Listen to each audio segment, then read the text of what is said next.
मुंबईसह ठाण्यामध्ये जोरदार पाऊस. मुंबईतील परिस्थिती पूर्वपदावर येण्यास सुरुवात. अनेक ठिकाणी सखल भागात साचलं पाणी. त्यामुळे रेल्वे रस्ते वाहतुकीला फटका. तर सिंहगड प्रगती एक्सप्रेस डेक्कन क्वीन रद्द.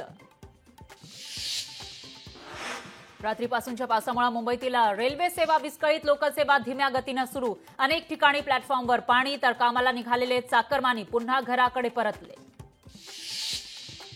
मुंबईत सुरू असलेल्या मुसळधार पावसाचा पुणे मुंबई वरून प्रवास करणाऱ्या प्रवाशांना फटका. पुण्याहून मुंबईला जाणाऱ्या अनेक रेल्वे गाड्या रद्द. पावसामुळे मुंबईतील शाळांना आज सुट्टी. रात्री 1 ते सकाळी 8 वाजेपर्यंत 300 मिलीमीटर पाऊस. तर महानगरपालिकेकडून शाळांना सुट्टी जाहीर.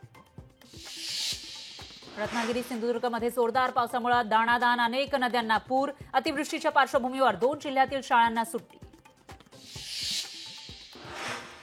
सिंधुदुर्ग जिल्ह्यामध्ये रात्रभर मुसळधार पाऊस. वादळी पावसामुळे अनेक गावांचा संपर्क तुटला. तर काही गावातील वीज पुरवठा खंडित. अलिबागच्या काही भागामध्ये ढगफुटीसारखा पाऊस. पावसामुळे गावातील घरांमध्ये शिरलं पाणी. तर अन्नधान्य घरातील सामान पाण्याखाली गेल्यानं ग्रामस्थ चिंतेत. विधिमंडळ अधिवेशनाचा आजचा दिवसही वादळी ठरण्याची शक्यता. बरळी हिट अँड रन प्रकरणासह विविध मुद्द्यांवरून विरोधक सरकारला घेरण्याच्या तयारी. मराठा ओबीसी आरक्षणाबाबत मुंबईत सर्वपक्षीय बैठक. राज ठाकरे उद्धव ठाकरेंसह प्रमुख नेते बैठकीला उपस्थित राहणार. आरक्षणाबाबत सर्वसमावेशक तोडगा निघण्याची अपेक्षा. नीट परीक्षेतील गैरप्रकाराबाबतच्या याचिकांवर सुप्रीम कोर्टात सुनावणी. विविध 38 याचिकांवर कोर्ट निकाल देणार. मुंबईतील ऐतिहासिक बाणगंगा प्रकल्पाच्या कंत्राटदाराचं कंत्राट रद्द. तलावातील गाळ काढताना पायऱ्यांचं नुकसान करणं पडलं महागात.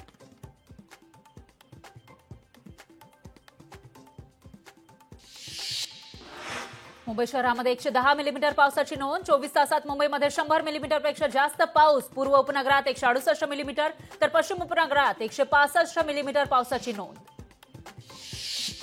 शरद पवार सांगली दौऱ्यावर. शेतकऱ्यांच्या बांधावर जाऊन साधणार संवाद. तासगाव आणि कवठे महांकाळ तालुक्यामध्ये शरद पवारांच्या उपस्थितीत विविध विकास कामांचं उद्घाटन. मुंबईतील मुसळधार पावसाचा विमान सेवेला फटका. मुंबईत येणाऱ्या आणि जाणाऱ्या विमानांना उशीर. राष्ट्रवादी अजित पवार पक्षाचा मोहोळ विधानसभेचा उमेदवार ठरला. आमदार यशवंत माने मोहोळचे उमेदवार असल्याची राजन पाटलांची माहिती. अमरावतीमध्ये 16 वर्षीय अल्पवयीन मुलीवर सामूहिक अत्याचार. तोंडात डोळ्यात रेती टाकून अमानुष अत्याचार. आरोपींविरोधात पॉस्को अॅट्रॉसिटीचा गुन्हा दाखल. छत्रपती संभाजीनगरमध्ये अवैधरित्या म्हशींची वाहतूक करणाऱ्या दोघांना अटक. 53 म्हशीच्या पिल्लांसह 14 लाखांचा मुद्देमाल जप्त.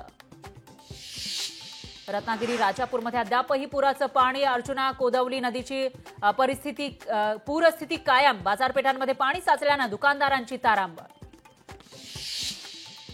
मुंबईत झालेल्या मुसळधार पावसामुळे अंधेरी सबवेमध्ये साचलं पाणी. काही काळासाठी वाहतूक ठप्पा. मात्र सध्या परिस्थिती पूर्वपदावर येण्यास सुरुवात. अलिबागच्या भिलची, बोरघर, रामराज परिसरामध्ये ढगफुटीसारखा पाऊस. पावसाचं पाणी गावातील घरांमध्ये शिरलं. ठाण्यासह उपनगरात पडलेल्या मुसळधार पावसामुळे मध्य रेल्वेच्या वाहतुकीवर परिणाम. कुर्ला भांडूप स्थानकावर पाणी साचल्यामुळे प्रवाशांचे हाल. ठाण्याच्या पुढे लोकल ट्रेन आणि एक्सप्रेस गाड्या जात नसल्यानं उल्हासनगर रेल्वे स्थानकावर गर्दी. सीएसएमटी ते ठाणे दरम्यान अप आणि डाऊन मार्गावरील रेल्वे सेवा 30 ते 40 मिनिटं उशिरानं. सिंधुदुर्ग जिल्ह्यामध्ये मुसळधार पाऊस. वादळी वारा झाल्यानं वीज गायब. निर्मला, भंगसाळ, तेरेखोल, सुख, पिठवळ नद्यांना पूर. ठाण्यातील अजिंक्य तारा इमारतीमधील 3ऱ्या मजल्यावरील घराचा स्लॅब कोसळला. स्लॅब कोसळल्यानं घरातील 1 जण किरकोळ जखमी. मुंबईतील अंधेरीमध्ये जोरदार पाऊस. गौतमनगरमध्ये झाडांची पडझड. 4 चाकी गाडीचं नुकसान. छत्रपती संभाजीनगरमध्ये झिकानं वाढवली चिंता. आरोग्य विभाग सतर्क. नागरिकांना खबरदारी घेण्याचं आवाहन.